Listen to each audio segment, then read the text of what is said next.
Jordan. Méfiez-vous et ne croyez pas tout ce que vous voyez sur Internet. Faut pas se faire baiser.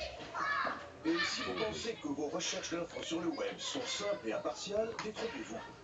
Elles sont différentes pour chaque utilisateur et fondamentalement biaisées. Ce que j'ai appelé la bulle de filtre est votre univers virtuel personnel sur Internet. Un ensemble d'informations et de paramètres qui sont définis par des algorithmes selon les sites web que vous visitez. Ça ne concerne pas seulement les réseaux sociaux, mais également les moteurs de recherche.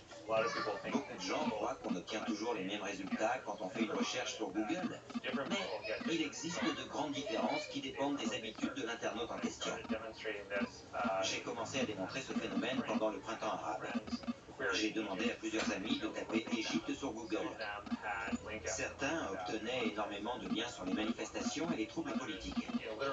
D'autres ne voyaient rien de tout ça. Uniquement des agences de voyage et des infos sur les pyramides. Souvent, on ne sait pas comment ces outils analysent notre comportement et sur quoi ils se basent pour sélectionner ce qu'ils nous montrent ou pas. Notre bulle de filtre remet rarement en question notre vision des choses. Et quand on voit uniquement des infos qui vont dans notre sens, notre avis peut devenir très biaisé.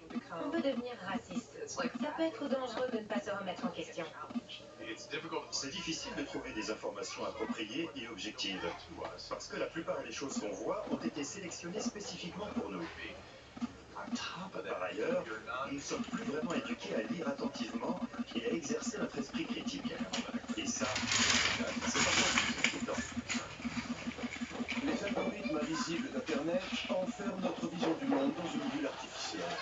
Mais nous avons également le réflexe de chercher des gens qui pensent comme nous, que ce soit pour parler de la série The Walking Dead ou pour lancer un mouvement. Beaucoup de gens expriment clairement leurs affinités et se rassemblent pour former des groupes, quelle que soit leur affiliation politique.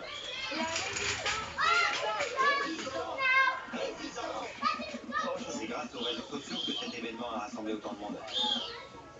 Sur Facebook ou Twitter, ce n'est pas difficile de se trouver une communauté. L'avenir en bleu! Le mouvement MeToo est omniprésent. MeToo, Black Lives Matter, le mouvement anti-armes après la fusillade de Parkland.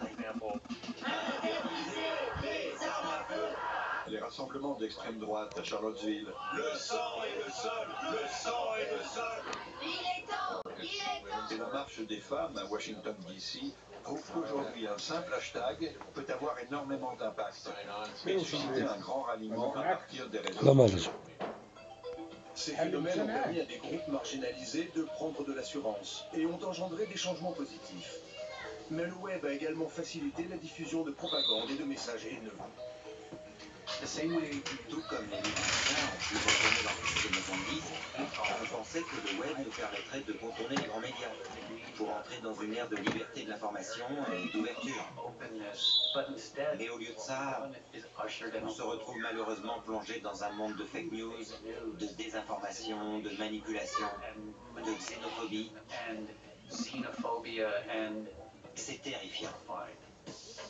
Le début du XXIe siècle a été marqué par la manipulation et le vol d'informations. Plusieurs banques américaines ont été frappées par un piratage informatique d'une ampleur inédite. Et une fois de plus, Internet a joué un rôle décisif dans ce bouleversement. Bienvenue. En seulement 50 ans, Internet a transformé le monde. Ses inventeurs n'avaient sans doute jamais imaginé que leur création deviendrait aussi puissante.